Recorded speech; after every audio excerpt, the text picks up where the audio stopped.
Let's do the mean value theorem, section 4.2. And one of the implications of the mean value theorem will be to find a relationship between two functions that have the same derivative. Probably not a surprise to you to learn that if two functions f and g have the same derivative, then those functions differ by a constant. F of x equals g of x plus some constant. In fact, that's an if and only if result. We'll prove the mean value theorem. We'll prove this using the mean value theorem, and we'll state some other stuff related to the mean value theorem, starting with Rolle's theorem. So Rolle's theorem is a special case of the mean value theorem. It requires that a function f of x be continuous on a closed and bounded interval from a to b, differentiable on the open interval from a to b. So maybe we don't have differentiability at the endpoints, but Rolle's theorem could still apply given continuity. And the condition that f of a and f of b are both 0. We'll generalize that condition. We'll actually drop that restriction when we prove the mean value theorem. The claim is then there's a number c between a and b at which f prime of c equals 0. We'll look at some pictures here shortly. Let's go through the proof of this, and we'll relate it to the mean value theorem shortly. Okay. So proof of Rolle's theorem starts by noting that since f is continuous on this closed and bounded interval from a to b, then f has a maximum and it has a minimum, an absolute maximum and absolute minimum on that interval. That's the extreme value theorem. That's theorem 4.1. Where does that extreme value, or those extreme values, the max and the min, where do they occur?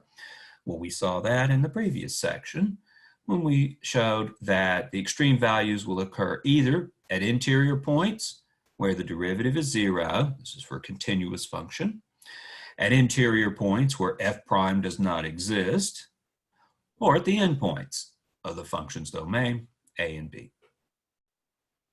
We've hypothesized that f is differentiable. F is continuous here and differentiable there. So it's differentiable on the open interval from a to b. So at all interior points, the derivative exists. And so this second scenario can't be the case given our hypotheses. If this first case is what occurs in the event of option 1, the point at which an extreme value occurs has to satisfy the condition f prime of c equals 0. Occurs at a critical point where the derivative is 0. That's the theorem 4.2, the local extreme values. So in the event that we have a maximum at an interior point, then local extreme values theorem tells us that we'll have a point where that extremum occurs, we'll have a derivative of 0. So the other option is we have the maxima at the endpoints. So one of them is at A, the other one's at B. If one were at an interior point, we'd have to have option 1. Option 2 is not possible. We're left with option 3, where the max and the min both occur at the endpoints. Well, if that's the case, the function is 0 at the endpoints. So if that's the maximum and the minimum, then the function must be a constant. It must be the 0 function. Well, if it's the 0 function, then its derivative is also the 0 function.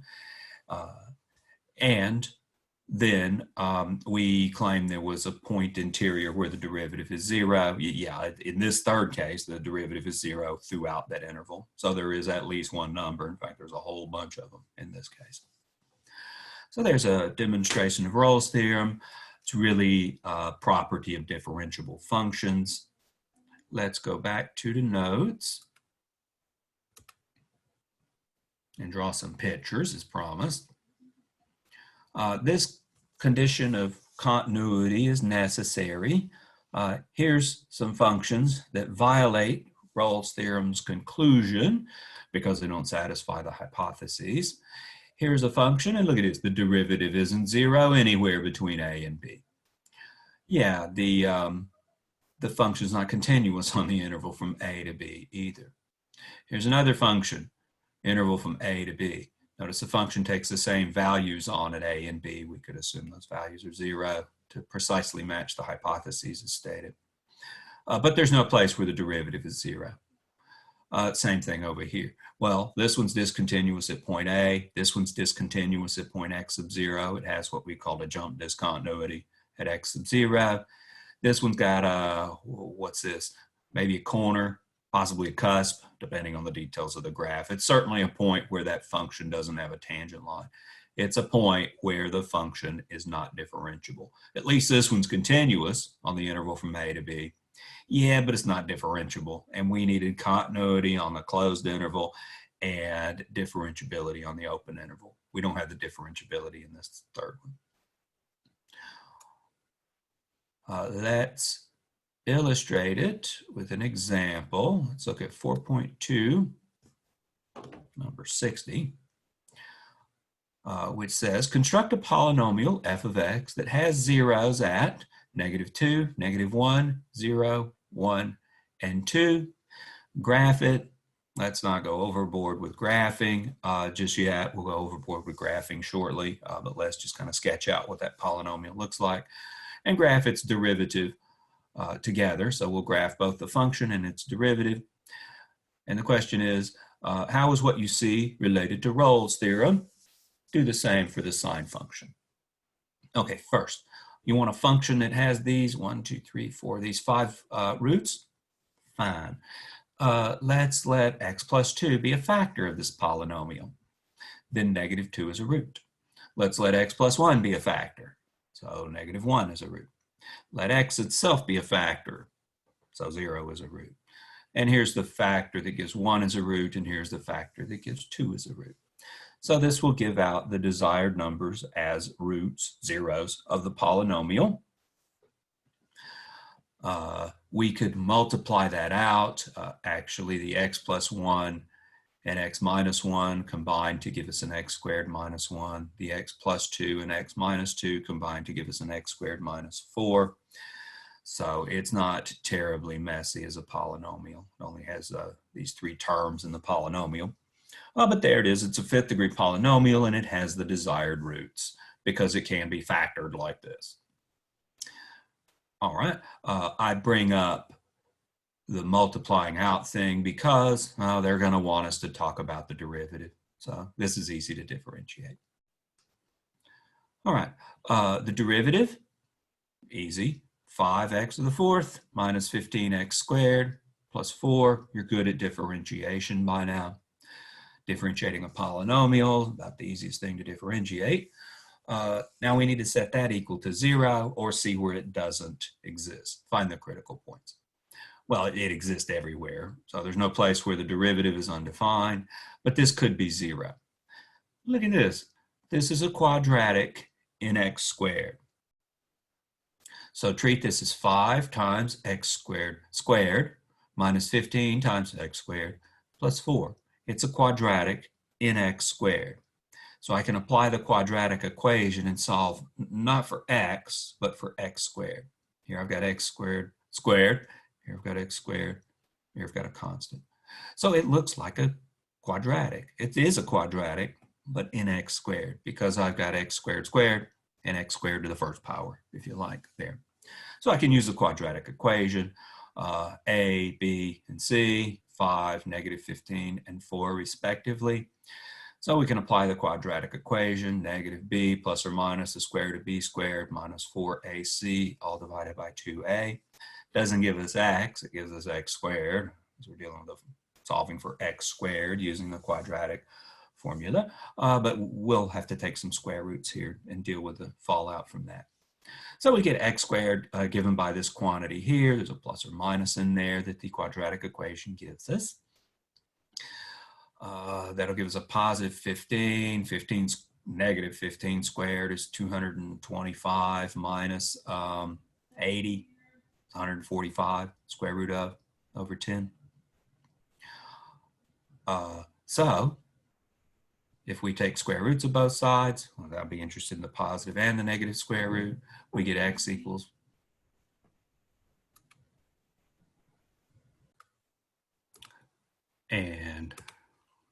Sorry, a little editorial thing going on. So we had x squared is given by this quantity here. So we'll take square roots of both sides. I'll need to introduce a plus or minus because I'm interested potentially in both the positive square root and the negative square root. Notice we're dealing with a 4th degree polynomial, so I'd expect to get up to 4 real roots. And with a plus or minus outside and the plus or minus inside, that'll give us 4 combinations. So we do actually get 4 roots. They're all real. And permuting the positives and the negatives, both negative, 1 negative, 1 positive, 1 positive, 1 negative, both of them positive. We get these 4 roots here, numerically approximated because we're going to have to draw a graph here in a little while. But here is the derivative of the function. Here's its critical points. Rolle's theorem talks about critical points, so I'm trying to address that.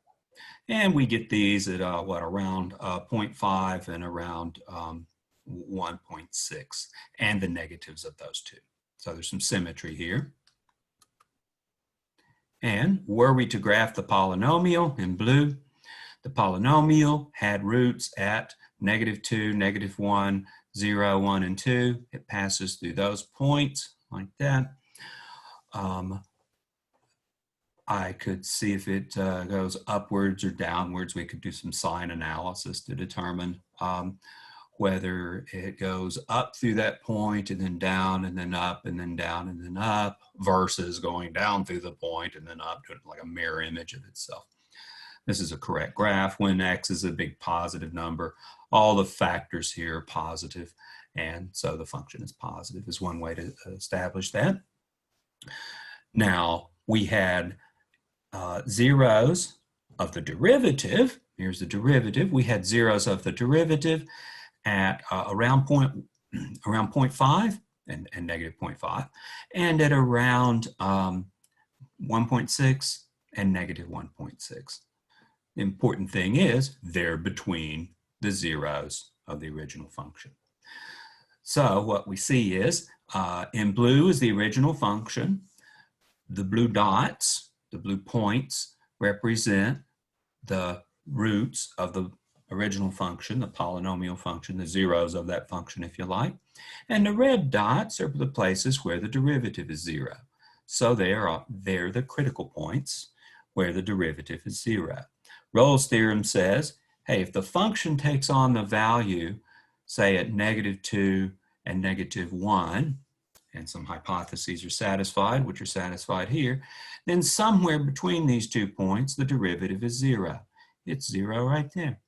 Between these 2 blue dots, which represent zeros of the polynomial, the original function, there's a red dot, 0 of the derivative.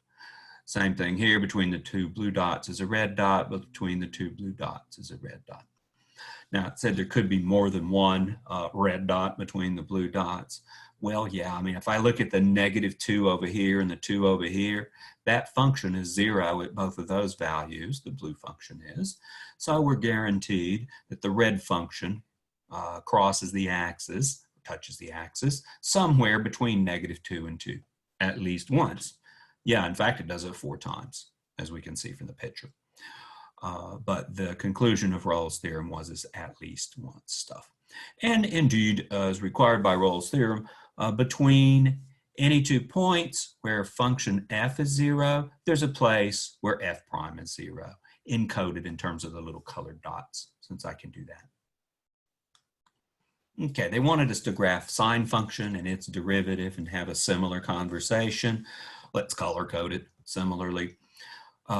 Here's a sine function in blue. Okay, so that's, as before, that's like the original function. And here's cosine function in red. Derivative of sine is cosine. So here's the g of x and the g prime of x. And this should state between any 2 of the red points where we have intercepts, between any 2 of the blue points where we have intercepts of the original function, we have a red point. And of course, that's the case. In fact, between any 2 red points, there's a blue point, and that's not a coincidence either, and that too is related to Rolle's theorem. the derivative of cosine isn't sine x, it's negative sine x. But, we'll have the same intercepts in that case. But again, wherever the original function is 0, if there's 2 points where it's 0, the blue function, then between those 2 points where the function is 0, there's a point where the derivative is 0, represented in red. All right. Now, the mean value theorem is related to Rolle's theorem. The mean value theorem gives us the following. Maybe an initial comment. What does mean mean? The mean in the mean value theorem means average. I'm used to thinking of averages as means. So that's what mean in mean value theorem means. And informally, what the mean value theorem says is that for a differentiable function, the average rate of change equals the instantaneous rate of change over some interval, provided we've got continuity and differentiability, just like we had in Rolle's theorem. So what we have for the mean value theorem is the following. Let's look at the picture and talk about it in light of Rolle's theorem also. Suppose f of x is a continuous function on the closed interval from a to b and differentiable on the open interval from a to b, maybe not differentiable at the endpoints. Then there's at least one point c in the interval from a to b such that f prime of c is f of b minus f of a over b minus a. We were talking about that way back in section 2.1 when we talked about average rates of change. That's the average rate of change of function f over the interval from a to b. What it is the slope of a line that's secant to that curve at the point a f of a and b f of b. A f of a, b f of b. It's a slope. So geometrically, what's going on is if I draw the y equals f of x function, I find these a f of a, b f of b, these 2 points on the curve. If I draw a secant line that connects them, the slope of that secant line is given by the right-hand side of this formula. And remember, this is the big point about derivatives. The derivative gives a slope of a tangent line. So what they're saying is somewhere between a and b, there's at least one point where the slope of a tangent line is parallel to the secant line. So there's a geometric interpretation of it. I could interpret it in terms of average rates of change and instantaneous rates of change, but that's what the mean value theorem says. Hey, what if f of a was 0 and f of b was 0? Well, then we'd have those points being intercepts of the curve. The secant line would be a horizontal line, and I'd look for a point where we get a horizontal tangent, where f prime of c equals 0. The average rate of change would be 0 if f of a and f of b are the same as well. So we put no restrictions on the values of f of a and f of b like we did with Rolle's theorem, which is why this is a generalization of Rolle's theorem. Let's look at a proof of that, which is not very complicated with the stuff we know. What we know is Rolle's theorem, which is going to come in convenient. So statement of the mean value theorem. All right. Consider 2 points on a curve, a f of a, b f of b, with the assumption that the function is continuous on the closed interval and differentiable on the open interval as hypothesized. The secant line through these 2 points from the point slope formula is given as a function. We call this the linearization at some point in the past, linearization of function f using, I guess it's not quite the linearization because we didn't use the derivative. Sorry, I take that back. But we're expressing a line as a function. So we get g of x is slope. So we just observe that's the slope of that secant line. Variable x minus a, I have a y minus y1 if you bring the f of a to the other side. So I've used this point here instead of this point here. Otherwise, we'd have a b and an f of b to give us the same line. But I got to pick one. I picked that one. Okay, so here's the secant line written as a function. And I need to use Rolle's theorem. Hey, look at this. The secant line, the yellow line, and the blue curve, they intersect at A and B. So if I were to look at the difference of those two, it'd be 0 at A and B. And Rolle's theorem addressed that situation. So let's define the difference between f of x and g of x to be h of x. We're taking h of x to be f of x minus, this is what g of x was on the previous slide. So it's the secant line written as a function. Graphically, what we get is something like this. So we're measuring the distance between the line and the curve.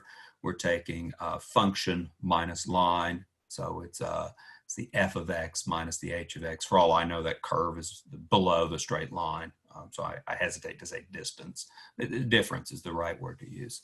And we get, for the h of x in particular, we get 0 at those endpoints. As you can see by plugging in a, that disappears. And we'll have f of a minus when I distribute f of a, we'll get out h of a equals 0, as illustrated down here. You plug in b, we get a b minus a, there's some cancellation. You'll also get h of b equals 0. So the h function satisfies Rolle's theorem. At a, it's 0. At b, it's 0. It's differentiable in the right places. It's continuous in the right places. Difference of differentiable functions is differentiable. Difference of continuous functions is continuous. So Rolle's theorem applies to the h function. H of a equals h of b equals 0. Rolle's theorem tells us there's some c between a and b where h prime of c equals 0. Rolle's theorem. All right. Turns out where h is 0 is exactly what we need to draw the conclusion of the mean value theorem. So what we did was this is a crude evaluation of this picture here. In some sense, we took this and sort of rotated it around until we had that secant line horizontal. It wasn't exactly a rotation. It's a somewhat different transformation, but it's something like that. So we sort of took this and translated it into a different problem that I could throw Rolle's theorem at. All right, so we're going to apply Rolle's theorem to h and see what h prime of c equals 0 implies. All right, here's h of x. So h prime, differentiate, the derivative of f of x is f prime of x. I know it's differentiable. Here we just got the only variable in this parenthetic expression is the x right here. So when we differentiate, we simply get that coefficient of x. The other stuff is constant with respect to x and goes away upon differentiation. So we're left with h prime of x is f prime of x minus this average rate of change, this slope. And we know at c, h prime is 0. H prime of c equals 0. Let's plug c into this thing here. We'll get f prime of c minus, no x is there, so no c's to put in for x is there. A little equation, it says 0 equals this difference. Well, then these two things must be the same. F prime of c must equal that. That was the claim of the mean value theorem. So proof of the mean value theorem based on Rolle's theorem. There's a cute picture involved and it's not that complicated.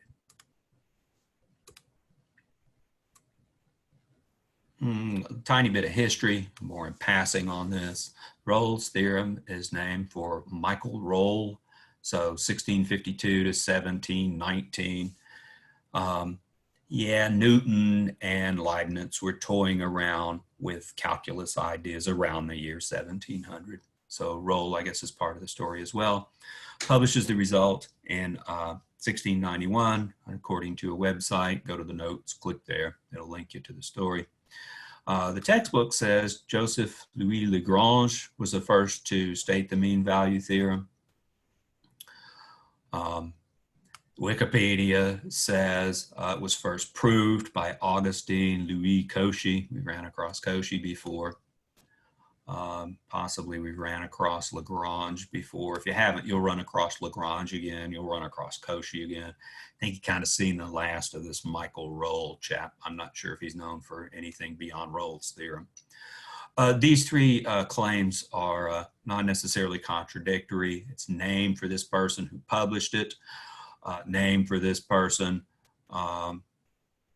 who was the first to state it, but possibly not publish it, and name for Cauchy, who proved it. So potentially those are same. Sometimes the details of who did what when in the history of math gets a little mixed up, especially these older results. Proof of this? Why, we did a proof of it in here.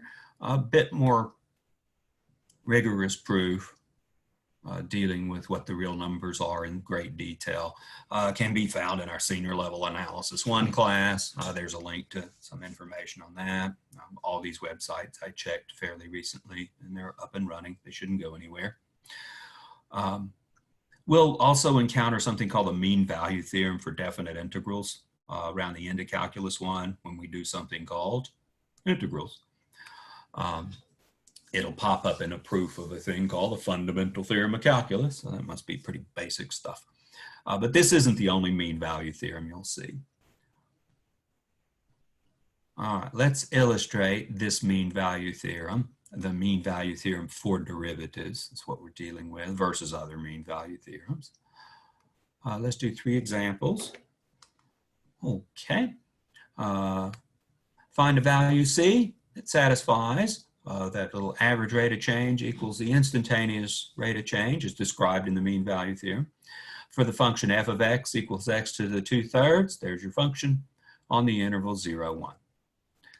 All right, maybe a quick observation. We're looking at a equals 0, b equals 1. Here's the function, the derivative, no problem. We got continuity where we're supposed to. Is this continuous on the interval from 0 to 1, including the endpoints? Yeah, actually this is continuous everywhere. It requires cube roots of x, so no problems with that. If it required square roots of x, then we might have some problems. But this is continuous everywhere. The derivative exists everywhere. This requires cube roots of x. That's not a problem. This requires actually the reciprocal of cube roots of x. You got a problem at 0 here. This function is not differentiable at 0. Is that okay? Yeah, that's okay. It had to be differentiable between 0 and 1, excluding the endpoints. That's why I chose this one. Okay, so it's not differentiable at 0. Doesn't have to be for the mean value theorem to apply. Does need to be continuous at those endpoints, and it is. It's continuous everywhere. So Rolle's theorem applies, and we'll plug c into the derivative. F prime of c, here's f prime of x, so we'll replace x with c and get this. And that's supposed to equal this thing here. So we'll set it equal to this thing here. Okay, you know what the function is. You know what a and b are. Those were given. We'll plug those things in.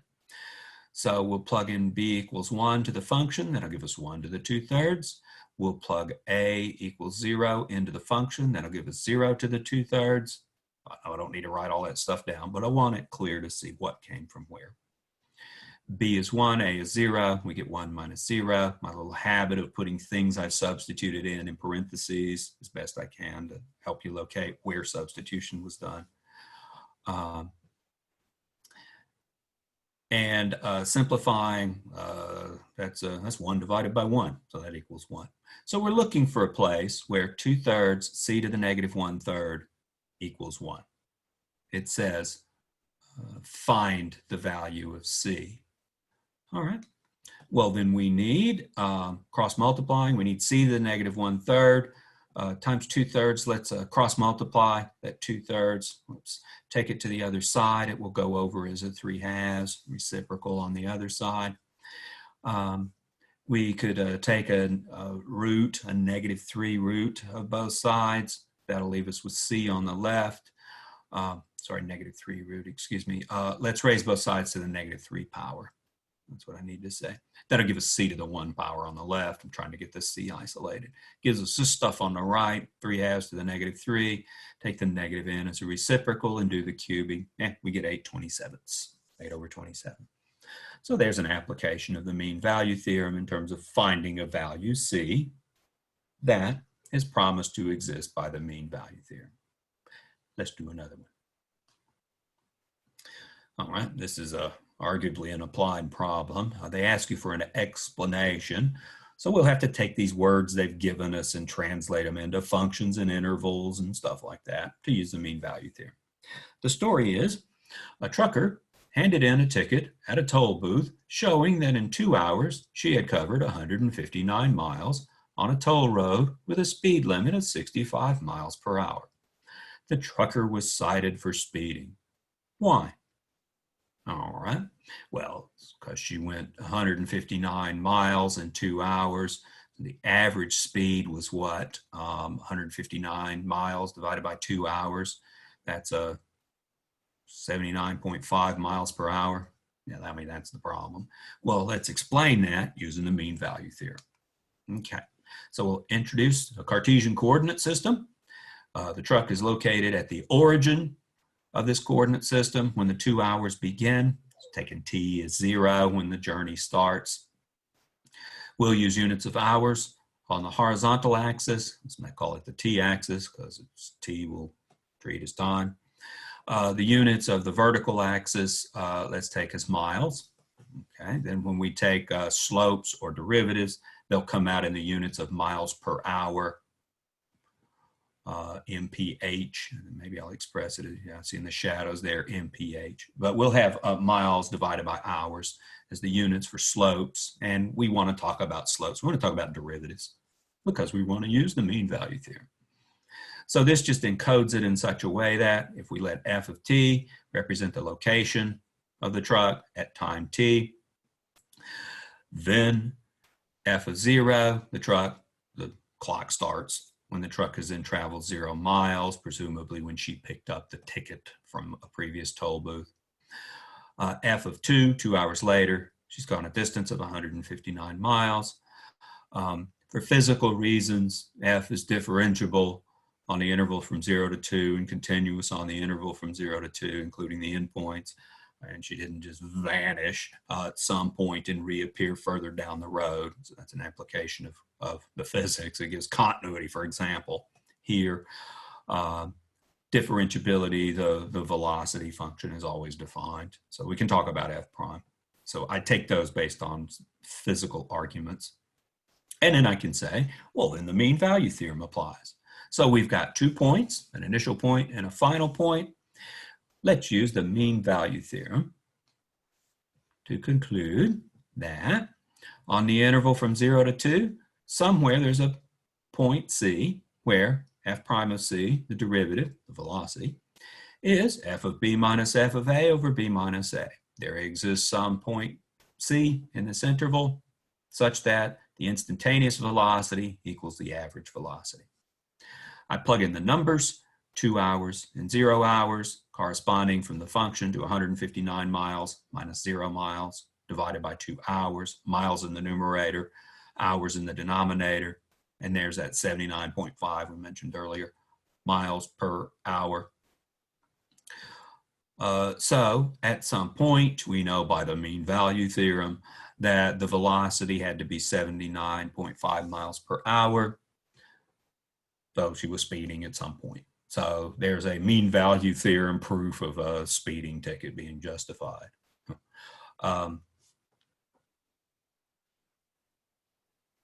That establishes what they wanted us to establish. She couldn't have gone 75 miles per hour the whole time in a practical way.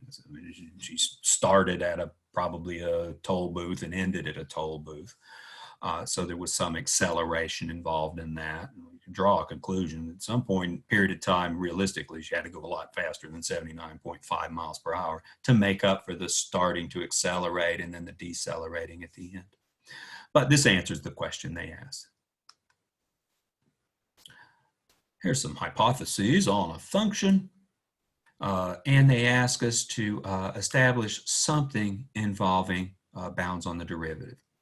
Suppose the absolute value of f of w minus f of x is less than or equal to the absolute value of w minus x for all w and x in some interval. So say all w and x, okay, and for all real numbers, w and x.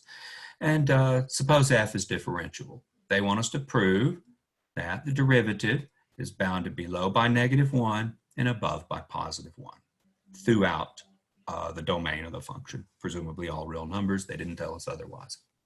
Okay, let's look at the difference quotient.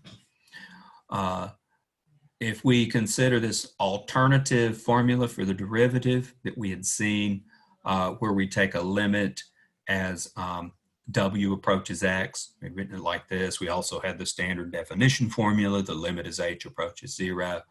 In an exercise, it's in the notes about a chapter ago, we took a limit as w approaches x of this difference quotient to calculate f prime of x. So consider this difference quotient. We know the absolute value of the numerator is less than or equal to the absolute value of the denominator. So in other words, divide both sides by absolute value of w minus x, assuming it's not 0, so I have to make that disclaimer. Then we get the difference quotient in absolute value bounded by 1, provided w doesn't equal x. And we have to tack that in. And when we take limits, that'll be taken care of. When I take a limit, I don't care what happens when w equals x. It's a limit. So translating that into an inequality that doesn't involve the absolute values, we've done quite a bit of that. Back when we were doing the epsilon delta stuff early on, we did a good deal of this. So I take the 1, make it negative, put it on the left-hand side, new inequality, drop the absolute values. Like Appendix A1 deals with inequalities involving absolute values.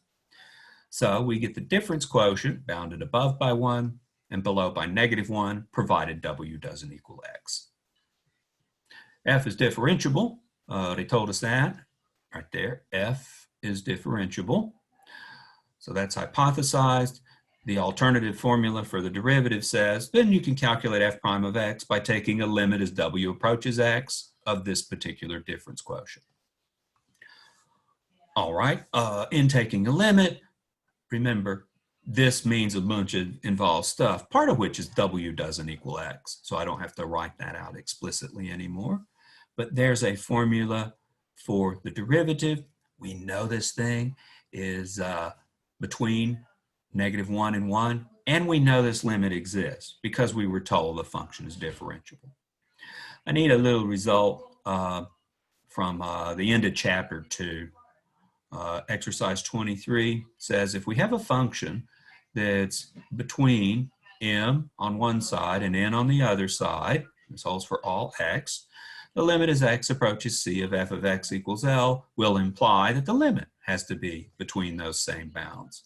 So I've got the function stuck between m and n, then the limit of that function will be stuck between m and n. That's exactly what we have. This is our function here. It's this difference quotient. So if we take the lower bound to be -1, like we have here, the upper bound to be 1, like we have here, then we can conclude the limit as w approaches x of the difference quotient is bounded below by -1 and above by 1.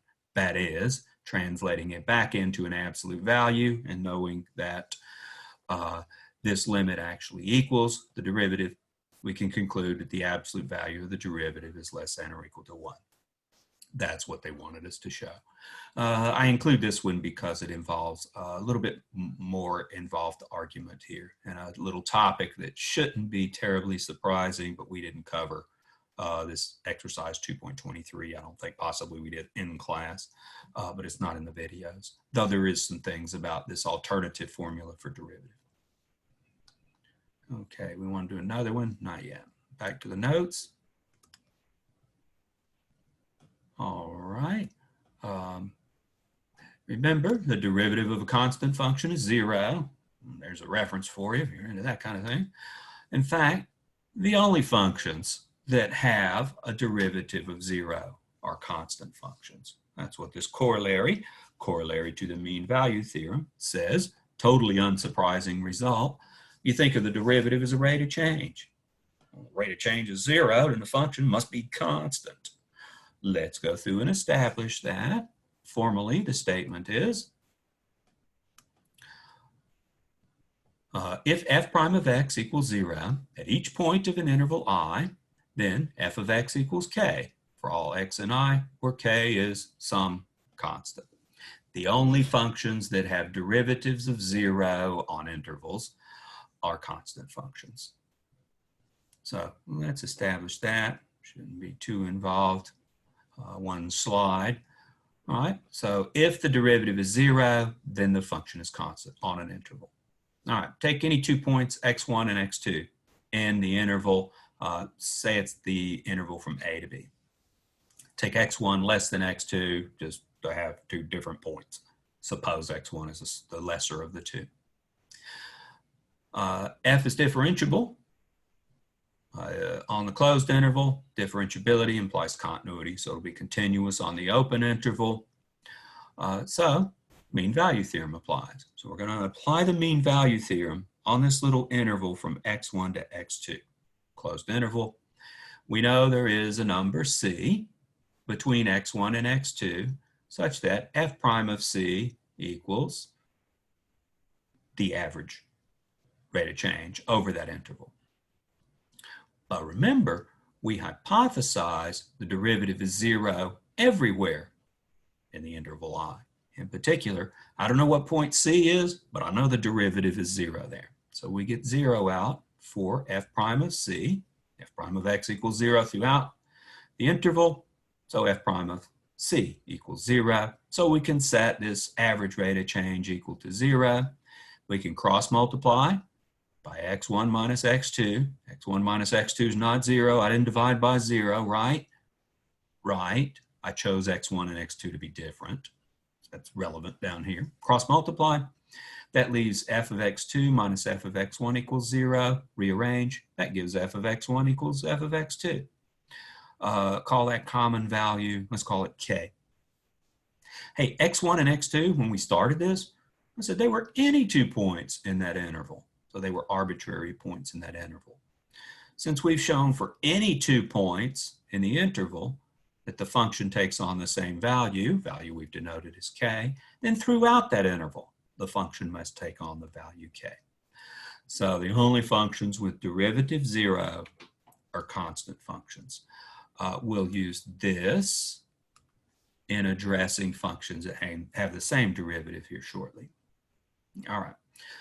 Next relationship is between 2 functions with the same derivative. The result isn't surprising. What's really surprising is that it takes the mean value theorem to show that, because what an unsurprising result.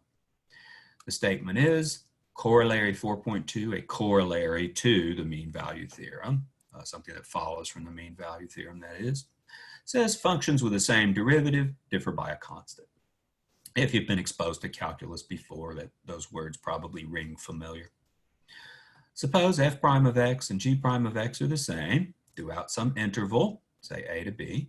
Then the claim is there's a constant k such that f of x equals g of x plus k. You talk about differing by a constant.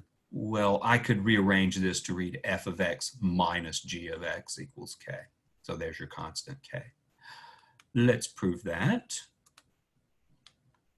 All right, and there's the proofs. I like this one. Consider the function h of x equals f of x minus g of x. Look at the difference. Then h prime equals f prime minus g prime, rules of differentiation. We know that f prime of x and g prime of x are the same. That was the setup, the hypotheses. So we must have h prime of x equals 0 throughout this interval. Well, we just showed functions that have a derivative of 0 are constant functions. That was the previous result, Corollary 4.1. So h of x must equal some constant k. The only functions with derivative 0 on intervals are constant functions.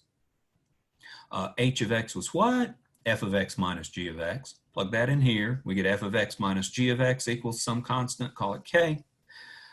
Move the g of x to the other side. F of x equals g of x plus k. That was the claim. And there you go. 2 functions with the same derivative differ by a constant.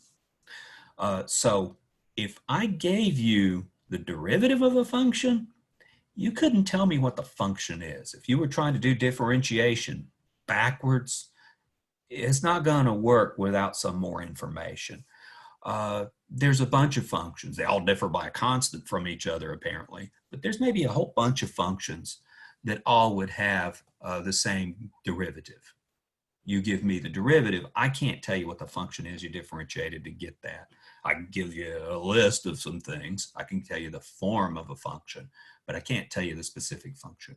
This will have some implications around the end of the chapter. Let's look at an example of that. Okay, find the function g with derivative g prime of x equals 1 over x squared plus 2x. Well, I was just saying, you give me the derivative, I can't tell you what the function is. Oh, there's more. Whose graph passes through the point -1, 1.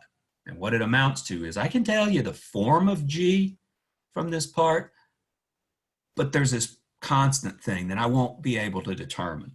They've given me extra information. With this extra information, I can determine the constant. All right, so we're given g prime of x equals, let's write this 1 over x squared thing as x to the -2.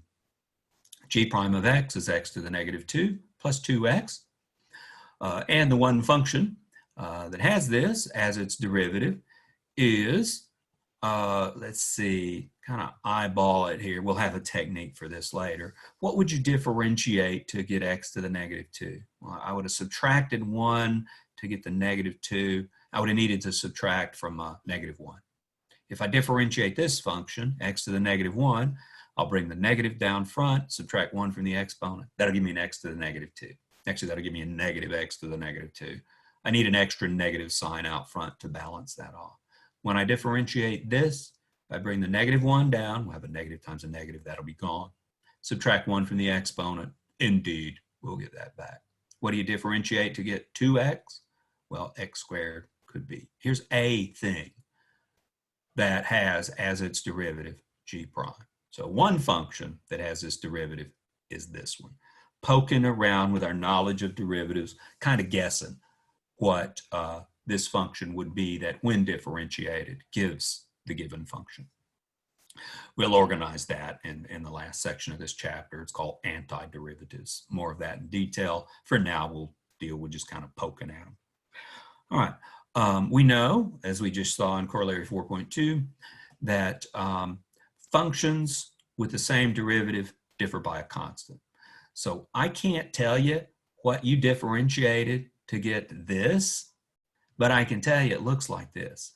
It's negative x to the -1 plus x squared plus something. I just don't know what the something is. It's some constant. That's given by Corollary 4.2. So I can't tell you the function.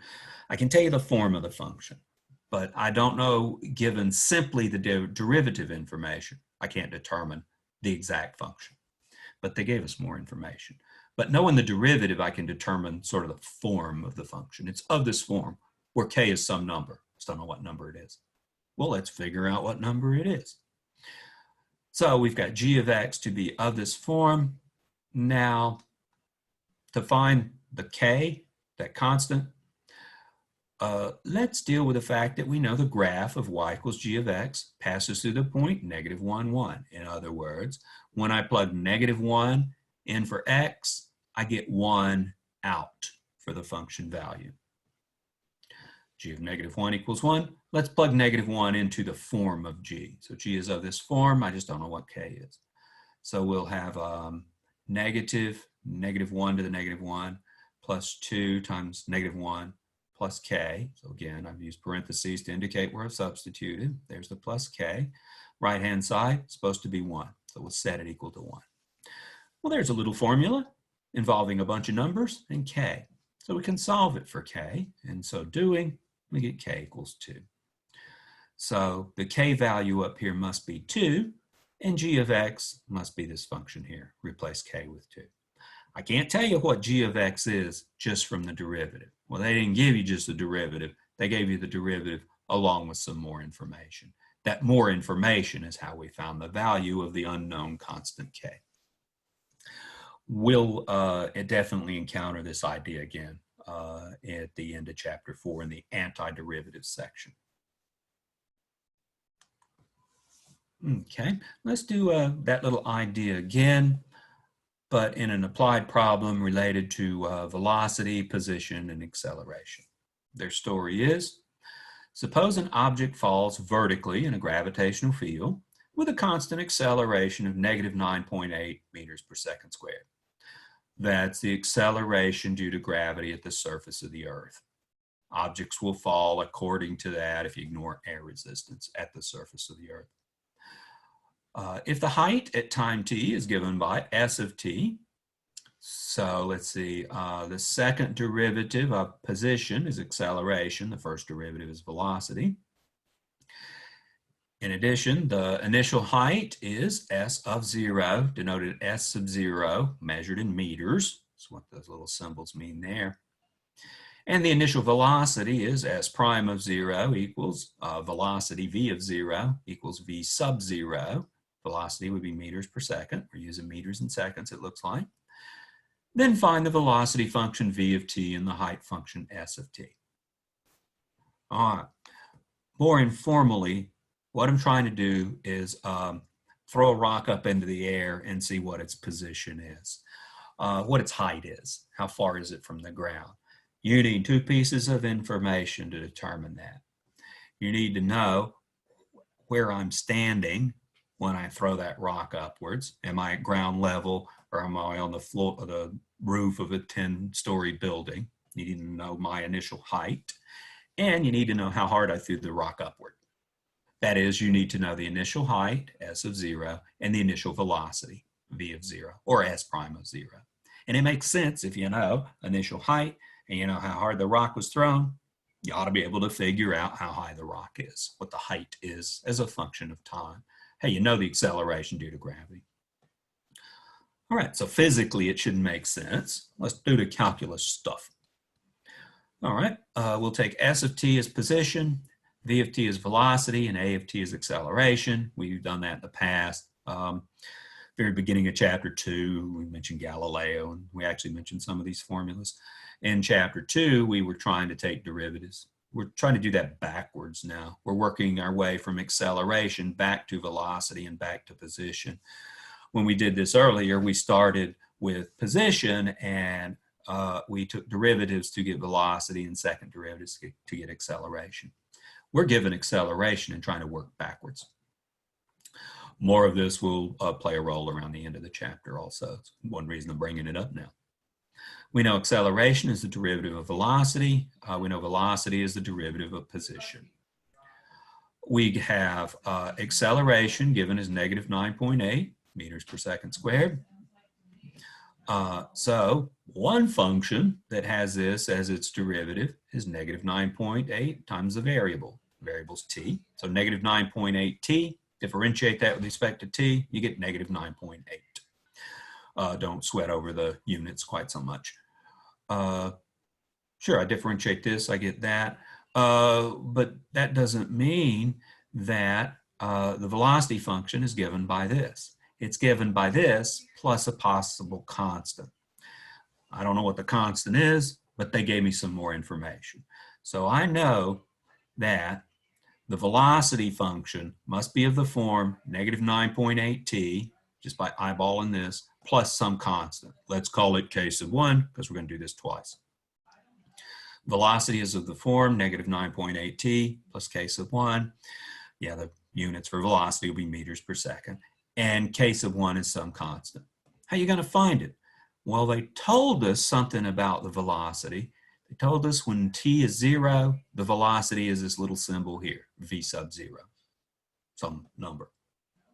Well, let's plug in 0 into the velocity function. That'll give us v of 0 is negative 9.8 times 0, again, parentheses for substitutions, plus k sub 1. We'll set that equal to v sub 0, and this just simplifies to k1 equals v sub 0. So there's that constant. Plug it back in. We get v of t is negative 9.8 t plus v sub 0, meters per second, by the way. So there's the velocity function they were wanting. They also wanted the height function, so we still need to find s of t. Okay, repeating what we had on the previous slide. This is the velocity. This is the derivative of position. what would you differentiate to get this? Becomes the question. Well, one function you would differentiate to get this is this one. I'll need a t squared, okay, but then when I differentiate, that'll become a 2t. So I'll need to cut this in half. That's right, we divided this by 2. 9.8 divided by 2 is 4.9 with a negative along for the ride. And indeed, when I differentiate negative 4.9 t squared, the 2 comes down, it doubles this to give the 9.8, subtract 1 from the exponent to give the t. Differentiate this multiple of t, you get that multiple out. So here's one thing that has as its derivative the velocity function. Well, that doesn't mean this is the position function. It means the position function is of the form this plus some constant. Let's call it k sub 2. So we get the position function as negative 4.9 t squared plus v sub 0 t plus k sub 2. And we need to find k sub 2. Good thing they told us a value of the position function. They told us when t equals 0, the initial height is s sub 0. So we'll plug 0 in for t and set the result equal to s sub 0. Plug 0 in for t, set it equal to s sub 0. Excellent. All this stuff disappears and we simply get k sub 2 equals s sub 0. So the velocity function must be negative 4.9 t squared plus v sub 0 t plus s sub 0. There you go. And a fine reading of the early parts of chapter 2, and you'll encounter this in the velocity formula and the acceleration formula somewhere back there when they were talking about Galileo. But there's how we can work from the second derivative back to the first derivative and back to the function itself, speaking in terms of s, s prime, and s double prime of t. It involves guessing what we would have differentiated to get certain things out. All right, let's wrap this thing up here by looking at some algebraic properties of natural logs and natural exponentials. We had stated these properties 1 through 4. These were stated back in section 1.6, so in the preliminaries material. And we've used them along the way, properties of logarithms. The purpose of stating them back then was to, we didn't prove them, but was to use your past knowledge, appeal to your past experience with logarithms. So this should be prerequisite material. But now we're going to give proofs of them, and we're going to use the mean value theorem to prove these things. Good thing we know how to differentiate logs. All right. First claim here is Theorem 1.6.1. I've also renamed it Theorem 4.2.a because we're finally doing it in section 4.2, establishing it using calculus. It says for b and x positive inputs, the natural log of bx is a natural log of b plus the natural log of x. That is, the log of the product is the sum of the logs. The log of the quotient, b divided by x, is the log of b minus the log of x. No division by 0. B and x were both positive. Log of 1 over x is negative natural log of x. And this bringing exponents outside of log functions thing, log of x to the r power is r natural log of x. Let's prove those, and prove those using not so much the mean value theorem, but some of the corollaries to the mean value theorem. Okay, so there's your little list of familiar properties of logarithms. Let's prove them using differentiation. All right, in connection with this first one, what we're going to do is show the derivative of the left and right hand sides are the same. The derivatives are the same. Notice, if we differentiate the left-hand side, the natural log of b times x, differentiate with respect to x, I take a reciprocal, along comes a chain rule and says multiply by the derivative of the stuff inside. You know it's a chain rule because you see the little arrows. Chain rule spits out this extra little term. That extra little term, derivative of bx, is just b. The b's cancel, and we get 1 over x. So the derivative of the left-hand side is 1 over x. Hey, that's the same as the derivative of the natural log of x. So this function has the same derivative as natural log of x. What's the relationship between two functions that have the same derivative? They differ by a constant. There's some constant, let's call it k sub 1. We're going to have several constants in this stuff because we're doing 4 different things. But we get that the natural log of bx equals the natural log of x plus some constant k1. Do you know the value of the natural log anywhere? Maybe x equals 1. The natural log of 1 is 0. Let's use that. So I'm looking for more information. They didn't give me any points here like we had in that previous one where they told me a point that was on the curve. I got to know something about log functions. And in terms of precise values, I don't know much about log functions, but I do know the natural log of 1 is 0. So let's plug in x equals 1. This holds for all x. Let's use x equals 1, my favorite number to put into a natural log function. Then we get the natural log of b times 1, just natural log of b, equals the natural log of 1 plus k sub 1. And the natural log of 1 is 0. So we get out simply 0 plus k sub 1. That's k sub 1. We just learned that k sub 1 equals the natural log of b. So replace k sub 1 with the natural log of b. This then reads natural log of bx equals the natural log of x plus the natural log of b. That's exactly what we have. And the order's backwards on the right-hand side, but that's exactly what we claimed. So there's using differentiation to establish a log relationship. If we weren't using an early transcendentals book, we would have defined logarithms using some calculus stuff, and then we would have encountered this later. We wouldn't have encountered it until calculus 2 is the problem. So to give you access to this material, that's why we use an early transcendental book.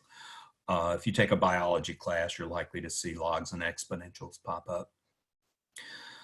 And they don't want you to have to wait until calculus 2 to see logs and exponentials. But there's a proof of this algebraic property. Let's look at the next one. Oops, okay. For the second one, we know by the first property that the natural log of 1 over x plus the natural log of x would be the natural log of the product, 1 over x times x.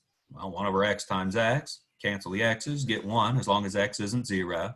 It's not. That was part of the setup. Gives us a natural log of 1. Natural log of 1 is 0. I don't know many natural logs, but I know that one. So we have natural log of 1 over x equals, take this to the other side, we'll get a negative, and that's exactly what was claimed. So natural log 1 over x plus log x equals 0. Take the log x to the right-hand side, it becomes negative, and there's, there's property 3. We were actually working on property 2. I need to introduce something a touch more general. Let's take the natural log of b over x. That we can write as a natural log of b times 1 over x and use property 1 again and expand it, and then I'll use this information. That's the natural log of b plus the natural log of 1 over x. Hey, we just saw the natural log of 1 over x equals negative log x. Substitute that in here, and now we've shown the log of the quotient equals the difference of the logs. So there's property 2.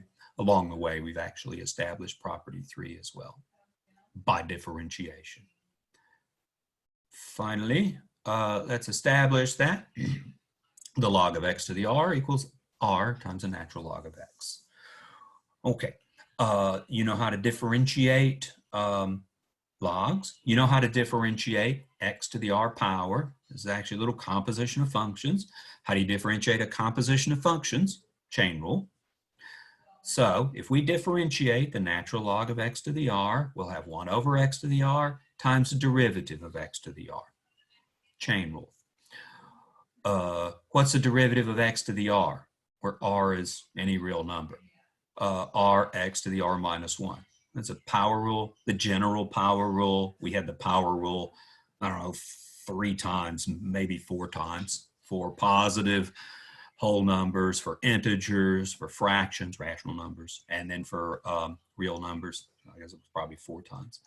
But each time the result was bring the exponent down and subtract 1 from the exponent, even if this is maybe an irrational number. We still differentiate that way, so I need the chain rule and the general power rule for derivatives. What do we got here? There's I can cancel some of these x's. There's x to the r minus 1 in the numerator and x to the r in the denominator. So if I cancel them, I'll have 1 left in the denominator. So I get 1 over x for the x part. We've got r times 1 over x. Hey, 1 over x, that's the derivative of the natural log of x, by the way. So I'm substituting 1 over x, the derivative of the natural log of x, because they're equal. I can take that constant r inside of that differentiation, constant multiple rule for derivatives. And we just showed in this little equality that the derivative of the log of x to the r equals a derivative of r log x. So that's not quite what we were trying to show. We've shown these two things have the same derivative. We haven't shown they're equal. Well, I know two functions with the same derivative differ by a constant. Here's your case of 2. So we get, say, the function on the left equals the function on the right plus some constant, call it case of 2. So we get this relationship. How are you going to find case of 2? I need to know something about log functions. And really all I know is the log of 1 is 0. So let's plug in x equals 1. This holds for all x values greater than 0, our constraint up top. Plug in x equals 1. Then we'll get the log of 1 to the r, it's the log of 1, 0. R times the log of 1, that's 0 as well. And we'll see that case of 2 equals 0 from that little piece of information. Case of 2 is 0. I replace case of 2 here with a 0, and I do get that those functions are equal to each other. Can't conclude that without doing the thing with the constants. And I need more information to evaluate what the constant is. One final thing, this includes some statements about exponential functions. Once the log statements are established, these are easier. So I won't have to do any differentiation stuff to establish these. Here's some statements about exponential functions that correspond to those previous log functions. It says all numbers, x, x1, and x2, the natural exponential function, e to the x, obeys the following laws. E to the x1 times e to the x2 equals e to the x1 plus x2. Add exponents when you have a common base and you're multiplying. E to the negative x is 1 over e to the x. Here we got a quotient. We results in subtracting exponents on the right-hand side. Here's a situation where you multiply exponents. Let's prove the first one, and let me at least convince you that it's pretty straightforward at this stage because we know so much stuff about logarithms. The proofs of the others, proof of part 4 will be similar to what we're about to show, and these two are left as exercises. So let's wrap it up with proving part 1, and there's the proof, so I like this. Let's let y1 be e to the x1 and y2 be e to the x2, just changing variables. If I were to take the log of both sides of this equation, then we get the log of y1 equals the log of e to the x1. Hey, log and natural exponential, inverses of each other, spits out the x1. Similar things happen with taking a log of y sub 2. We're just left with the x sub 2. So we've expressed x1 and x2 in terms of these log expressions. x1 plus x2 is the log of y1 plus the log of y2. Well, why'd you do this? Because we just saw the sum of the logs is the log of the products. And we're trying to get a product somewhere out of this thing.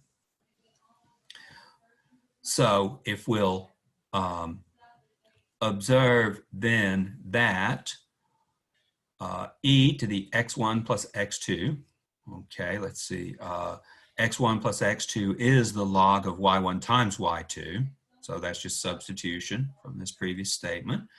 The exponential function and the log function, those compose to give the identity function. They cancel if you like. It's not really cancellation, it's inverse functions.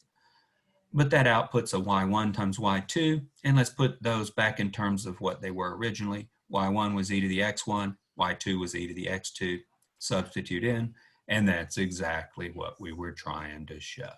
This, way easier than what we did with the log properties. The log properties, those required calculus to verify. Well, it's underneath the argument here because we use properties of logarithms here. And that will take care of section 4.2 and the mean value theorem. So more exploration of applications of derivatives coming soon, a bunch of this stuff in chapter 4. Right at the end, we'll encounter something called antiderivatives, which is kind of doing derivatives backwards in some sense, but details to follow. We'll refer back to what we did in this section to motivate the antiderivatives a little bit more. Have a nice day. I'll see you in the next section soon. Bye-bye.